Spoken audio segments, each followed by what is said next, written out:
ముఖ్యంగా ఈ రోజు ఏదైతే డిఎస్సి గ్రూప్ 2 అంశం ఏదైతుందో గతంలో ప్రభుత్వం ఉన్న రోజు గత బీఆర్ఎస్ ప్రభుత్వం ఉన్నప్పుడు కూడా డిఎస్సి గ్రూప్ 2 దగ్గర ఉంటే గ్రూప్ 2 ని వాయిదా వేయాలని చెప్పని ఆ రోజు మనము మీరు అందరం కలిసి పోరాటం చేసినాం. ఎందుకంటే చదువుకోనికి సరైన సమయం లేదు, 2 ఎగ్జామ్స్ ఒకటేసారి పెడితే అని చెప్పాను. ఆ రోజు న్యాయస్థానంలో కూడా విద్యార్థులతోటి నేనే ఆ రోజు పిటిషన్ కూడా వేసినాం, ఎగ్జామ్స్ 2 ఒకటేసారి ఉన్నాయని చెప్పాను. కాకపోతే మొదట్లో టీజీపీఎస్సీ డేట్స్ ని ప్రకటించినప్పుడు డిఎస్సి డేట్స్ అనేటి వేరే ఉండే. టీజీపీఎస్సీ గతంలో ఏదైతే సంబంధించి డేట్స్ ని ప్రకటించిన రోజు దానికి చిన్నగా యాక్చువల్ గా డిఎస్సి నోటిఫికేషన్ సంబంధించి ఏదైతే సంబంధించి విద్యార్థులకు కానీ ప్రజలకు వివరించడానికి ఒక 2-3 అంశాలు నేను డేట్స్ తోటి చెప్పదలుచుకున్నా.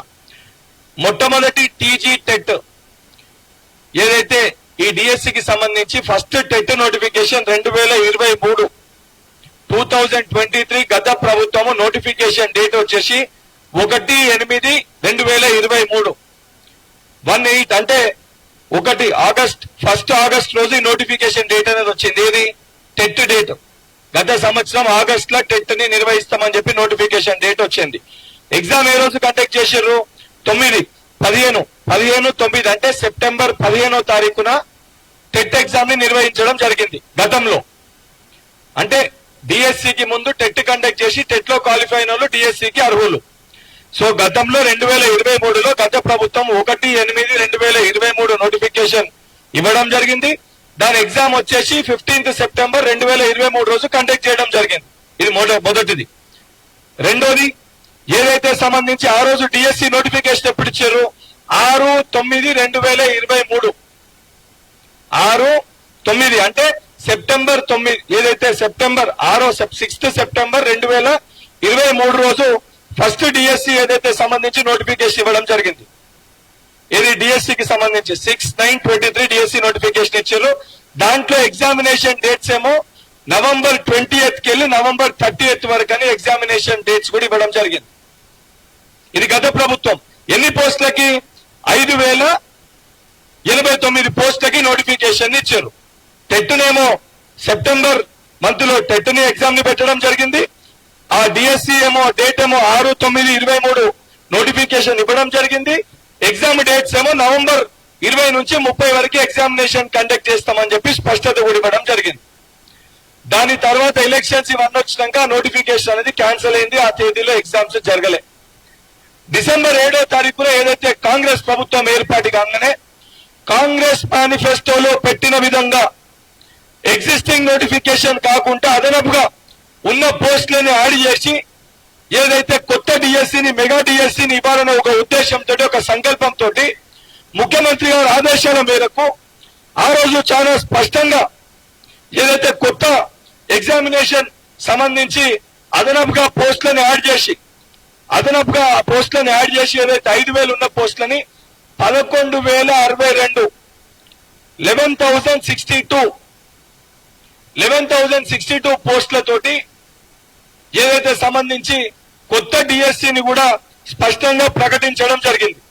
కొత్త డిఎస్సిని ప్రకటించినప్పుడు కూడా మొదటగా డిఎస్సి ఏదైతే సంబంధించి ఆల్రెడీ టెట్ కండక్ట్ చేసి ఉండే డిఎస్సిని ఏదైతే యాడ్ చేసి డిఎస్సిని కండక్ట్ చేయడానికి ఏదైతే మే 20th కెళ్ళి జూన్ మే మంత్ లో డిఎస్సిని కండక్ట్ చేస్తామని చెప్పి ఫ్రెష్ నోటిఫికేషన్ ఫిబ్రవరి మంత్ లో ఇచ్చి ఫిబ్రవరి మంత్ లో 2/9/24 29 ఫిబ్రవరి 2024 కొత్త డిఎస్సి నోటిఫికేషన్ పోస్టులను పెంచి కొత్త నోటిఫికేషన్ ఇవ్వడం జరిగింది.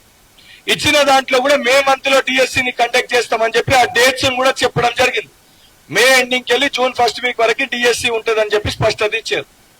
ఇచ్చిన తర్వాత కొంతమంది స్టూడెంట్స్ ఏదైతే గతంలో టెట్ ఎగ్జామ్ టఫ్గా ఉండే టెట్ లో క్వాలిఫై కాలేకపోయినామో సుమారు మరొకసారి కొత్త టెట్ ని మీరు కండక్ట్ చేస్తే అడిషనల్ గా ఒక 3-4 లక్షల మంది అప్లై చేసుకొని డిఎస్సికి అర్హత పొందుతామని చెప్పని ఆ రోజు ఏదైతే డిఎస్సికి ఈ రోజు అర్హత కలిగిన అభ్యర్థులు కానీ సంబంధించిన విద్యార్థి నాయకులు యువజన నాయకులు అందరి రిక్వెస్ట్ మేరకు సరే ఏదైతే సంబంధించి మరొకసారి టెట్ నిర్వహిస్తామనే ఉద్దేశంతో డిఎస్సిని పోస్ట్ పోన్ చేసి ఆ రోజు ఏదైతే డిఎస్సి స్లాట్స్ ఉన్నాయో మే జూన్ లో ఏదైతే ఉన్న డిఎస్సి స్లాట్స్ లో టెట్ని నిర్వహించడం జరిగింది.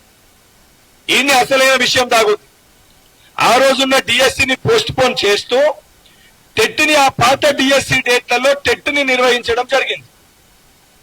టెట్ని నిర్వహించి చాలా స్పష్టంగా ఏదైతే గత ప్రభుత్వానికి చిత్తశుద్ధి లేక 4500 పాఠశాలల్ని మూసేస్తే 100% గ్రామీణ ప్రాంతంలో ఉన్న ప్రతి బలహీన వర్గాల విద్యార్థులకి మెరుగైన విద్యను అందించాలని ఒక సంకల్పంతో ఆ పాఠశాలను ఏదైతే పునరుద్ధరించాలని ఒక సంకల్పంతో ప్రభుత్వం తీసుకొని తక్షణమే ఆ పాఠశాలని ప్రారంభించి ఏదైతే అకాడమిక్ ఇయర్ లోపల స్టార్ట్ అయిన ఒక నెల లోపల టీచర్స్ రిక్రూట్ చేయాలని ఒక సంకల్పంతో ప్రభుత్వం నిర్ణయం తీసుకొని డిఎస్సిని కండక్ట్ చేయాలని చెప్పి ఇప్పుడు మనకున్న డిఎస్సి డేట్స్ ఏవైతే జూలై 18th కెళ్ళి ఆగస్టు 5th అంటే జూలై మంత్ లో సుమారు జూలై ఆగస్టు మంత్ లో ఎగ్జామినేషన్ డేట్స్ ఉంటాయని చెప్పి చెప్పడం జరిగింది.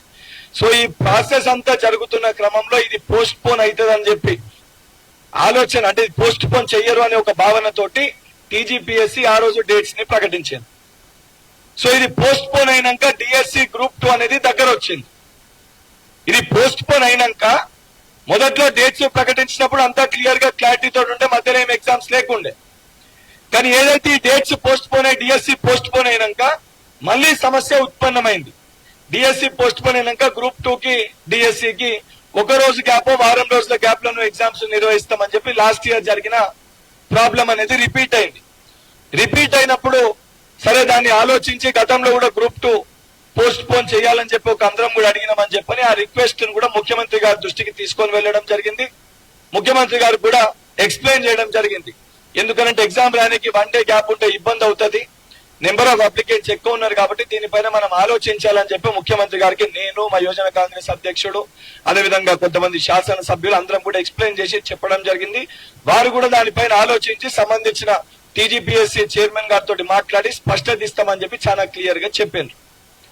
చెప్పినాక ఈ రోజు బీఆర్ఎస్ పార్టీకి సంబంధించిన కొంతమంది వ్యక్తులు బయటికి వచ్చి మీరు మెగా డిఎస్సీ వేస్తాన్నారు, 25,000 పోస్టులు ఎక్కడి మీరు వేస్తలేరు అని అనుకుంటూనే 6 నెలలైంది కాంగ్రెస్ ప్రభుత్వం ఏర్పడి 7 నెలలు అవుతుంది, ఇప్పటివరకు ఒక నోటిఫికేషన్ ఇస్తలేదని చెప్పి మాట్లాడుతున్నారు.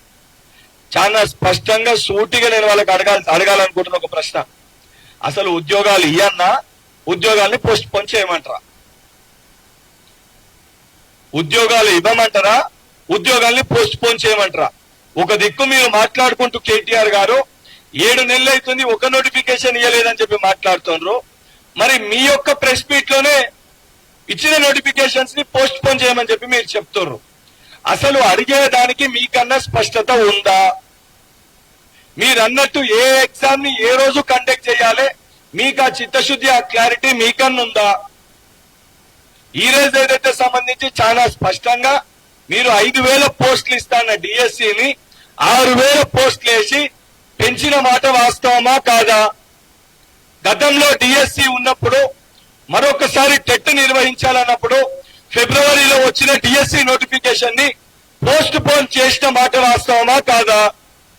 లాస్ట్ టైం ఉన్న డిఎస్సి డేట్స్ లో మరొకసారి టెట్ ని నిర్వహించిన మాట వాస్తవమా కాదా? ఈ రోజు మీరు అన్న విధంగా డిఎస్సిని 2 నెలల్లో 3 నెలల్లో పోస్ట్ పోన్ చేయమంటే పోస్ట్ పోన్ చేసిన తర్వాత లీగల్ కేసులు గాని, కోర్టు కేసులు చిక్కుముళ్లు గాని, లేకపోతే రేపు పొద్దున కొత్తగా ఇప్పుడు ఏదైతే బిఎడ్ డిఎడ్ పాస్ అయిన స్టూడెంట్స్ మరొకసారి టెట్ నిర్వహించమని వాళ్ళు డిమాండ్ చేసినా, నిర్వహించినప్పుడు ఆ కొత్తగా పాస్ అయిన వాళ్ళు మళ్ళా మాకు చదువుకోనికి 2 నెలలు సమయం ఇవ్వాలని మళ్ళా వాళ్ళు డిమాండ్ చేసినా, మళ్ళా నెక్స్ట్ డేట్స్ కి మళ్ళీ 2 నెలలు పోస్ట్ పోన్ అయితే అసలు మనము డిఎస్సి నోటిఫికేషన్ ని ఇవ్వగలుగుతామా? ఈ యొక్క 11,000 ఖాళీల్ని భర్తీ చేయగలుగుతామా లేదా? ముందు దానిపైన మనం ఆలోచించుకోవాలి. ఆ రోజు టెట్ నిర్వహణ కూడా పెద్దలు జీవన్ రెడ్డి గారు అందరూ ప్రెస్ మీట్ పెట్టి మాట్లాడి టెట్ నిర్వహిస్తే మనకు జరిగే నష్టం ఏముంది, ఒక 3 నెలలు 2 నెలలు డిఎస్సిని వాయిదా వేసుకున్నాము, టెట్ ని నిర్వహిస్తామంటే ఇప్పుడు ఎవరైతే డిఎస్సి సోదరులు ఈ రోజు ఇబ్బంది పడుతున్నారో ఆ రోజు టెట్ నిర్వహించినప్పుడు మీకు ఏదైతే ఈ రోజు ఎలిజిబిలిటీ కల్పించింది కూడా ఇదే కాంగ్రెస్ ప్రభుత్వం. ఒక్కసారి మా సోదరులు కూడా ఆలోచించాలని చెప్పి వారికి విజ్ఞప్తి చేస్తున్నా. 100% ఇది మీ ప్రభుత్వం, మీకోసం ఏర్పడ్డ ప్రభుత్వం. మీ ప్రతి సమస్యని పరిష్కరించడానికి మేము సిద్ధంగా ఉన్నాము. అందుకే అంత స్పష్టతతోటి ఎగ్జామ్స్ పైన 100% క్లారిటీ తోటి కొన్ని విషయాలు మనకి నచ్చనివి మనం మాట్లాడినప్పుడు మనకు కోపం వస్తుంది. ఎందుకంటే మనం అనుకున్నది ఒకటి ఉన్నప్పుడు అది కాదు అని చెప్పినప్పుడు కోపం వస్తుంది. అయినా సరే మీకు స్పష్టత ఇవ్వాలి. ఇది బాధ్యతతోటి పనిచేసే ప్రభుత్వము, బాధ్యత గల ప్రభుత్వము. గత ప్రభుత్వం లెక్క చిత్తశుద్ధి లేకుండా నిరుద్యోగుల జీవితాలతోటి చెలగాటమాడే ప్రభుత్వము కాదు. కాబట్టి కుండ బద్దలు కొట్టినట్టు మా కాంగ్రెస్ పార్టీ నాయకులు జరిగేది జరగబోయేది మీరు చదువుకుంటారనే ఒక ఉద్దేశంతో స్పష్టతతోటి మాట్లాడుతున్నాం తప్ప మీ పైన మాకు కోపం లేదు. లేకపోతే ఎగ్జామ్ ని పోస్ట్ పోన్ చేస్తే ఏదైతే సంబంధించి దాని వలన ఏదైతే సమాజానికి గాని ఏదైతే రేపటి ఏదైతే ఉద్యోగాల పైన మొత్తము ఈ యొక్క డిఎస్సి పైన ఎఫెక్ట్ పడుతుందనే ఉద్దేశంతో మీకు వివరించే ప్రయత్నం చేస్తున్నాం తప్ప ఏదైతే సంబంధించి మీరు ఏర్పరచుకున్న ప్రభుత్వాన్ని ఏదైతే మీరు తీసుకొచ్చిన కాంగ్రెస్ ప్రభుత్వము మీ పైన ఎందుకు కక్ష సాధింపు చర్యలు చేస్తుంది. ఈ దొంగలు ఎవరైతే ఉన్నారో, ఈ దొంగన కొడుకులు బీజేపీ బీఆర్ఎస్ పార్టీ వాళ్ళు ఎవరైతే ఉన్నారో, బీజేపీ పార్టీ వాళ్ళు నీట్ స్కామ్ ని తప్పుదో పట్టించడానికి, బీఆర్ఎస్ పార్టీ వాళ్ళు వాళ్ళకు ఉద్యోగాలు పోయినాయి కాబట్టి, వాళ్ళకి మంత్రి పదవులు పోయినాయి కాబట్టి ఈ రోజు వారు బయటకు వచ్చారు తప్ప అసలు బీఆర్ఎస్ పార్టీ నాయకులకి యువకుల గురించి మాట్లాడే నైతిక అర్హత ఉందా? కనీసము ఆ జ్ఞానం అన్న వారికి ఏ రోజన్నా ప్రభుత్వంలో ఉన్నప్పుడు కల్వకుంట్ల తారక రామారావు గారు, బోడా సునీల్ నాయక్ గాని, ప్రవళిక గాని ఎంతో మంది నిరుద్యోగ సోదరులు ఆత్మహత్యలు చేసుకుంటే కనీసం ఒక స్పష్టత ఇవ్వండి అంటే కనీసం ఒక బీఆర్ఎస్ పార్టీ శాసనసభ్యుడు కనీసం వాళ్ళ దగ్గర ఉన్న ఒక చిన్న కార్యకర్త అన్న ప్రెస్ మీట్ పెట్టి ఏదైతే భరోసా కల్పించే ప్రయత్నం చేసిర్రా? ప్రయత్నం చేయని వ్యక్తులు ఈ రోజు బయటకు వచ్చి 5,000 డిఎస్సి నోటిఫికేషన్ ఇచ్చిన వాళ్ళు ఈ రోజు 11,000 తోటి డిఎస్సిని ఇస్తే దాన్ని వాళ్ళు క్వశ్చన్ చేస్తారు. ఇక్కడనే వారి ఆలోచన విధానాన్ని దయచేసి మీరు అర్థం చేసుకోవాలని చెప్పి మీకు విజ్ఞప్తి చేస్తూ 100% ఏదైతే ఇబ్బంది పడుతున్న ప్రతి ఒక్క స్టూడెంట్ కి మీ సమస్యల్ని తప్పనిసరిగా ప్రభుత్వం ప్రతి ఒక్కటి కూడా ఏదైతే లీగల్ గా ఇబ్బంది కాకుండా, రేపటి జాబ్ క్యాలెండర్ కి ఇబ్బంది కాకుండా, రేపటి తరానికి ఇబ్బంది కాకుండా, ప్రతిరోజు మనం ఎగ్జామ్స్ ఎప్పుడు వస్తాయి, ఎగ్జామ్ నోటిఫికేషన్ ఎప్పుడు వస్తుంది అని చెప్పి అయోమయానికి లోను కాకుండా ఒక సంపూర్ణ స్పష్టతతోటి బాధ్యత గల నిర్ణయాలు తీసుకుంటూ మీకు అందుబాటులో ఉంటూ ప్రతి సమస్యని పరిష్కరించడానికి ఈ ప్రభుత్వము సిద్ధంగా ఉంది. 100% ఎంత చిత్తశుద్ధితోటి ఇలా మాట్లాడుతున్నామో 100% ఏదైతే మేము ఇస్తా అన్న ఉద్యోగాల పట్ల గాని, మేము ప్రకటిస్తా అన్న జాబ్ క్యాలెండర్ పట్ల గాని, ఏదైతే మేము ఏర్పాటు చేసి సమస్యల పరిష్కారానికై మేము ఏర్పాటు చేసిన కేబినెట్ సబ్ కమిటీ పరిధిలో ఉన్న సమస్యల పైన గాని, ఇవన్నిటిపైన ఏదైతే యువకులకి విద్యార్థులకి ఏదైతే భరోసా కల్పించే విధంగా 100% మేము మీకు అందుబాటులో ఉంటూ ప్రతి సమస్యని దేని వలన, దేని మూలంగా, దేని కారణంగా ఈ సమస్యని మనం అనే ఒక స్పష్టత కూడా మీకు ఇస్తామని చెప్పి భరోసా కల్పిస్తూ, ఇటువంటి దొంగల మాటలు నమ్మకుండా నేను చెప్పిన డేట్ లో మీకు నిర్వహించిన టెట్, గతంలో డిఎస్సి పోస్ట్ పోన్మెంట్, ఇవన్నిటినీ ఒక్కసారి ఆలోచించి మనము దేనికోసం కొట్లాడుతున్నామో, దేనికోసం మనం మాట్లాడుతున్నామో, వాళ్ళు మనం దేని కోసం రెచ్చగొడుతున్నారో, గతంలో ఇదే 11 సంవత్సరాల క్రితం ఇదే హరీష్ రావు గారు ఏ రకంగా రెచ్చగొట్టి ఆ రోజు ఎంతో మంది విద్యార్థుల ప్రాణాలు తీసుకుంటే తర్వాత ఈ కుటుంబము గద్దెనెక్కి ఆ విద్యార్థులనే వాళ్ళు మర్చిపోయారు. కానీ ఈరోజు ఎక్కడ చిన్న పొరపాటు జరిగినా, ఎక్కడ ఇబ్బంది జరిగినా, ఎక్కడ ధర్నా చేసినా దానిపైన ఆ రోజు సాయంత్రమే సీఎం గారు సమీక్షిస్తూ ఆ సమస్య పైన వివరాలు తీసుకుంటూ న్యాయపరమైన చిక్కులు రాకుండా ప్రతి సమస్యని పరిష్కరించే దిశగా ఒక సంపూర్ణ స్పష్టత మన ప్రభుత్వం, మన ప్రజా ప్రభుత్వం మనకి తెలియజేస్తుంది. దయచేసి ప్రతి ఒక్క విద్యార్థి కూడా ఇవన్నిటిని ఆలోచించి వాస్తవాలులోకి వెళ్లి మనకి ఇబ్బందికరంగా ఉన్న వాస్తవాలు ఏ రకంగా ఉన్నాయని ఆలోచించి నిర్ణయాలు తీసుకోవాలని చెప్పి ప్రతి ఒక్క తెలంగాణలో యువకునికి, విద్యార్థికి, అదేవిధంగా విద్యార్థి సంఘ నాయకులకి విజ్ఞప్తి చేస్తూ ఈ దొంగల మాటలు వినొద్దు. నిజంగా కల్వకుంట్ల తారక రామారావు, హరీష్ రావు గారు మీకు చిత్తశుద్ధి ఉంటే 10 ఏళ్లలో మీరు ఏం చెప్పారో ముందు దానిపైన చర్చ పెట్టండి.